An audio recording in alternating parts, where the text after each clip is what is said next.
Ratu Voli Asia dipaksa berlutut. Seri Bandung jadi arena pembantaian atau pembuktian. Tanpa basa-basi, wanita yang kalian lihat ini bukan sekadar atlet biasa. Dia adalah sang Megatron, manusia dengan kekuatan tangan kanan yang sanggup meledakkan pertahanan lawan dalam sekejap. Megawati Hangestri, sang dewa kematian di lapangan voli, kini sedang berada di titik terendah dalam karirnya di Proliga 2026.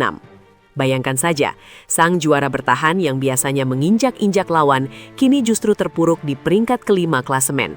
Ini bukan sekadar penurunan performa, ini adalah penghinaan bagi sang pemegang tahta. Dan gilanya, pekan ini di seri Bandung, dia tidak hanya harus menang, tapi dia harus bertahan hidup dalam jadwal neraka yang bisa menghancurkan fisiknya kapan saja. Seketika itu juga, dunia voli Indonesia terguncang saat raksasa yang terluka, Jakarta Pertamina Enduro, dipaksa menelan pil pahit di seri Medan. Di luar dugaan, mereka dihajar habis-habisan oleh Gresik Ponska plus Pupuk Indonesia dengan skor telak 1-3. Megawati dan kawan-kawan dibuat tidak berkutik dengan rincian skor 17-25, 25-23, 18-25, dan 20-25. Kekalahan ini bukan cuma soal angka, tapi soal harga diri. Akibat kekalahan memalukan itu, posisi mereka di klasemen sementara langsung merosot ke urutan 5 dengan hanya mengantongi 5 poin. Bagi tim sekelas Pertamina Enduro, posisi ini adalah zona merah yang sangat menghina. Mereka hanya punya 2 pilihan, bangkit sebagai monster atau mati sebagai pecundang. Memasuki fase krusial di Gor Sabilulungan Jalak Harupat, Bandung, tekanan yang dihadapi Megawati CS sudah di luar nalar manusia normal. Mereka dijadwalkan bertanding 2 kali secara beruntun tanpa jeda istirahat yang cukup. Bayangkan, pada Kamis 22 Januari 2026, mereka harus menghadapi sang tuan rumah Bandung BJB Tanda Mata yang dipastikan akan didukung oleh ribuan supporter fanatik yang siap meneriaki setiap kesalahan mereka. Belum sempat mengatur napas, sehari kemudian, tepatnya pada Jumat 23 Januari 2026, si otak strategi Jakarta Popsivo Polwan sudah menunggu untuk menghabisi sisa-sisa tenaga mereka. Ini adalah skenario bunuh diri jika mereka tidak memiliki mental baja.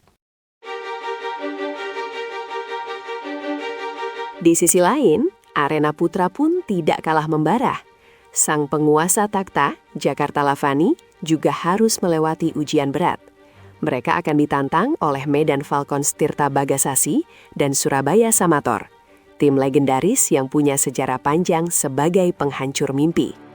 Pertarungan di sektor putra ini akan mengubah total peta kekuatan papan atas. Jika Lavani lengah sedikit saja, posisi mereka akan dikudeta oleh tim-tim lapar kemenangan lainnya, seperti Jakarta Bayangkara Presisi yang sudah mengintai dari kegelapan. Kembali ke drama Megawati, jadwal padat ini benar-benar menguji batas limitasi fisik manusia. Pada Kamis pukul 19 WIB, laga melawan BJB Tanda Mata akan menjadi pembuka tirai pekan penghakiman. Jika mereka menang, mental mereka akan terangkat ke langit. Tapi jika kalah, laga hari Jumat melawan Popsivo Polwan akan menjadi pemakaman bagi ambisi mereka musim ini. Di hari-hari berikutnya, tim-tim lain seperti Jakarta Electric PLN dan Jakarta Garuda Jaya juga akan saling sikut demi bertahan hidup dalam kompetisi paling kejam di tanah air ini. Logikanya sederhana, di Proliga 2026 tidak ada tempat untuk mereka yang lemah. Seri Bandung bukan lagi sekedar pekan ketiga biasa, melainkan titik balik yang akan menentukan siapa yang akan tertawa di podium juara dan siapa yang akan pulang dengan tangan hampa. Megawati Hangestri kini berdiri di persimpangan jalan. Apakah smash-smash mautnya akan kembali memakan korban, atau justru dia yang akan terkubur di bawah tekanan publik Bandung? Satu yang pasti, di Gor Sabilulungan nanti, hanya mereka yang memiliki otak kriminal jenius dalam menyusun strategi dan fisik sekuat baja yang akan keluar sebagai pemenang. Pertaruhannya adalah nyawa karier dan status sebagai yang terbaik di Indonesia. Mari kita lihat, apakah sang Megatron sanggup membalikan keadaan atau ini adalah akhir dari era dominasinya.